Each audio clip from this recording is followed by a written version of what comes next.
Assalamualaikum warahmatullahi wabarakatuh. Abah, selamat siang menjelang sore. Iya. Pemirsa sekalian, saya senang sekali bisa bertemu dengan Abah, bersilaturahim. Mudah-mudahan Abah, yaitu Kiai Haji A'am Amin Aziz SIMA, sebagai Ketua PCNU dan muasis atau pendiri Pondok Pesantren Al Amin Sindang Jawa, dipanjangkan umurnya Allah Subhanahu wa Ta'ala, dan diberkahi keluarga besar Pondok Pesantren dan juga Nahdlatul Ulama. Amin. Nah, Abah, apa kabar, Bah? Alhamdulillah. Saya sudah terbiasa nih kalau memanggil Kiai Haji A'am Amin Aziz itu dengan sebutan Abah. Memang semua pasti menyebutnya Abah ya, Bah ya? Iya. Tidak keberatan ya, Bah ya? Tidak. Oke. Terima kasih Abah bisa bergabung dalam podcast yang saya gelar ini. Dan langsung saja, Bah, saya sering berpikir ketika proses perjuangan Abah dulu kan Abah yang mendirikan pesantren nih, Pak. Sebelum saya bertanya tentang yang lebih fundamental, yaitu tentang pesantren dan sekolah. Dulu Abah mendirikan pesantren, tujuan untuk apa sih, Bah? Capek-capek mendirikan pesantren dan sekolah itu untuk apa sebenarnya, Bah? Oke. Hukuman ada-ada aja ini. Memang flashback ke belakang ini. Saya ketika itu berpikir melihat kondisi pada waktu itu banyak anak-anak yang tidak melanjutkan pendidikan yang lebih tinggi dari SD, dari MI, mereka banyak yang tidak melanjutkan. Saya teringat kepada wasiat dari Mbah Sunan Gunung Jati, titip pesantren, titip tajudlan wong miskin. Berangkat dari itu, saya adalah penerus perjuangan beliau, penerus perjuangan para wali.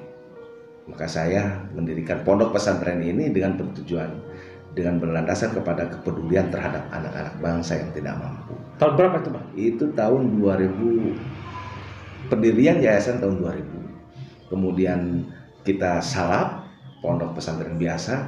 Nah, karena melihat mereka yang tidak melanjutkan, banyak yang tidak melanjutkan, 2005 kita mendirikan madrasah tsanawiyah. Dan ada terobosan waktu itu, Bah? Ya iya.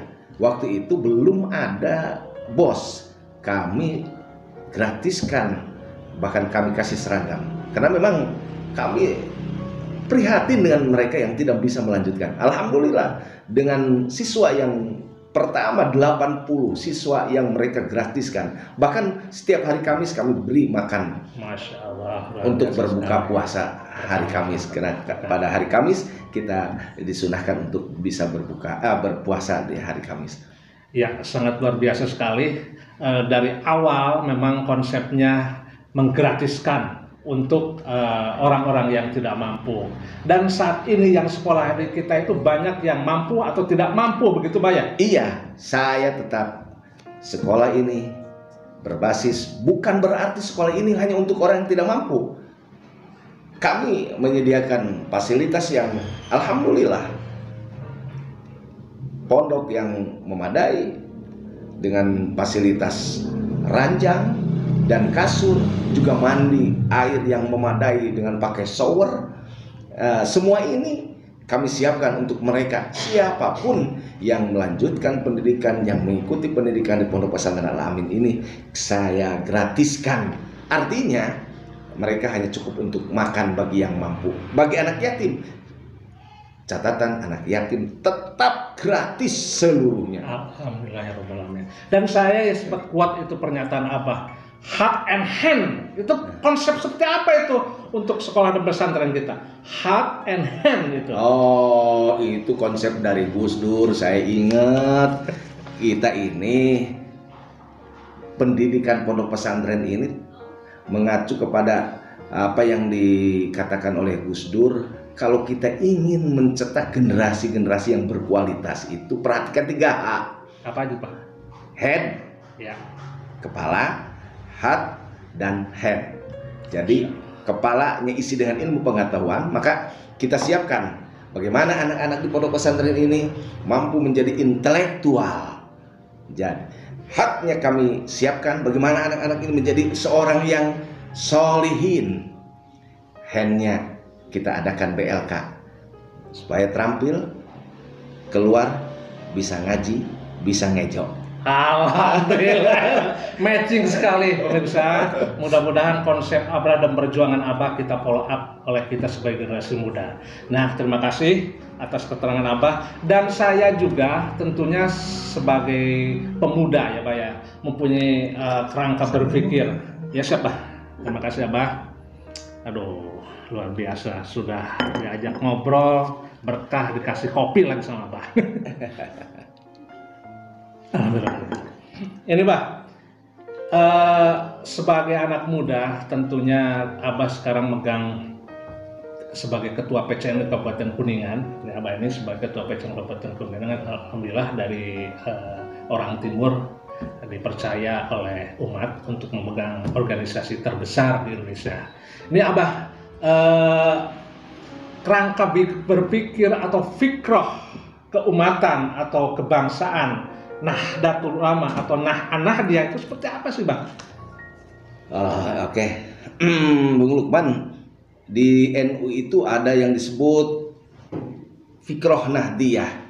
Fikroh Nahdiyah itu adalah kerangka berpikir yang berdasarkan ahli sunnah wal jamaah. Ini sebagai landasan berpikirnya Nahdlatul Ulama. Jadi Nahdlatul Ulama untuk menentukan arah perjuangan dan rangka li islahil ummah. Jadi rangka perjuangan Nahdlatul Ulama itu ada yang disebut Fikroh An-Nahdiyah. Gitu. Fikroh An-Nahdiyah itu kerangka berpikirnya seperti itu ya Pak ya.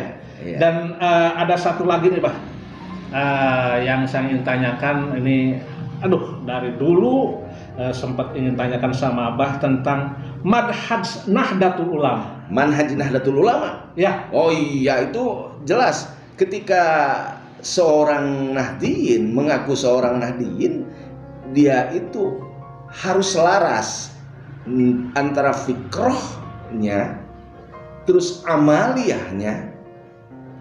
Nah, maka ketika fikrohnya sudah Nahdiyah, maka amaliyahnya pun harus Nahdiyah.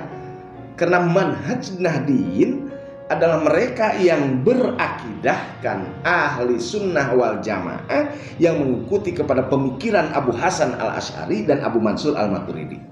Itu dalam akidah. Dalam bidang fikih mengikuti mazhab yang 4, yaitu Hanafi, Imam Hanafi, yang kedua Imam Maliki, yang ketiga Imam Syafi'i, yang keempat Imam Hambali. Di dalam bidang hukum tasawuf, maka seorang Nahdlatul Ulama harus mengikuti mazhab Imam Al-Junaidi Al-Baghdadi dan Imam Ghazali. Oke, thank you, terima kasih atas keterangan Abah. Tanya lagi nih buat Abah, apa sih Bah yang dimaksud dengan Fikroh An-Nahdiyah itu? Apa saja sih Bah? Fikroh Nahdiyah itu yang pertama Fikroh Tawasutiyah atau pola berpikir moderat. Artinya Nahdlatul Ulama senantiasa berpikir tawazun, seimbang, isti'dal, moderat dalam menyikapi berbagai permasalahan, dalam menyikapi berbagai persoalan.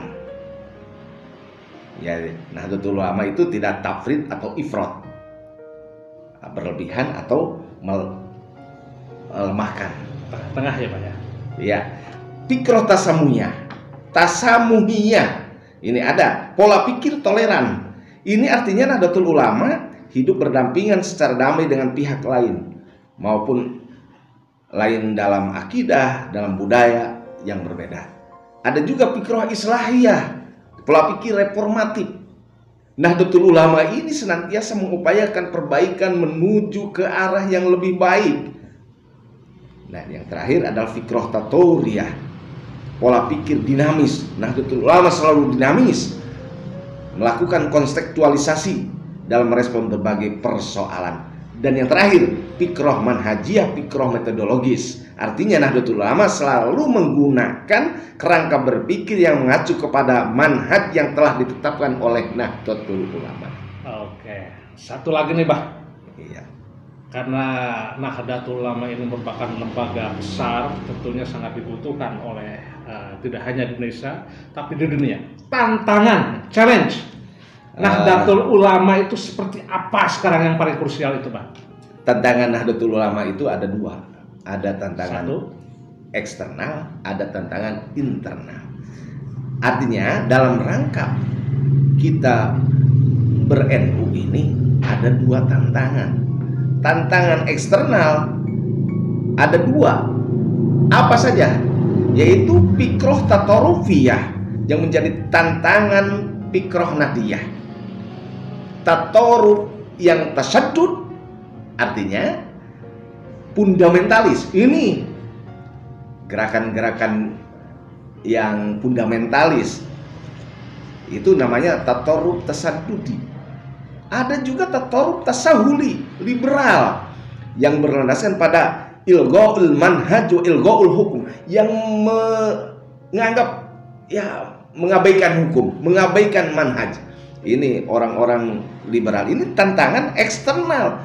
Dan tantangan internal, Bung Lukman, ini warga Nahdiyin diantaranya lemah pemahaman terhadap fikroh Nahdiyah itu sendiri. Bung Lukman tahu dan Bung Lukman merasakan. Bung Lukman merasakan. Bung Lukman mengaku NU, tetapi fikroh Nahdiyah Bung Lukman sendiri lemah. Lemahnya pemahaman terhadap fikroh Nahdiyah, bergesernya orientasi perjuangan sebagai warga Nahdiyin, kurangnya uswah hasanah dari sebagian tokoh Nahdlatul Ulama dalam mengimplementasikan, mengaplikasikan fikroh Nahdiyah itu sendiri. Kurangnya peduli terhadap ancaman pemahaman fikroh dari fikroh yang lain. Nah, ini yang paling ini tantangan kita dari internal, kurangnya kaderisasi, lemahnya kaderisasi pembela fikroh Nahdiyah itu. Tentu ini ketika ada tantangan, ada solusi. Solusinya adalah intensifikasi amaliyah Nahdiyah di berbagai tempat dan kesempatan. Jadi kita intensifkan. Yang kedua, kaderisasi pembela aswaja di kalangan remaja. Kemudian meningkatkan dari pembiasaan, pemahaman sampai ke pembelaan dengan wadah aswaja NU Center. Contohnya terus koordinasi dengan semua warga Nahdien sebagai profesi baik kultural atau struktural. Jadi kultural mereka yang ada di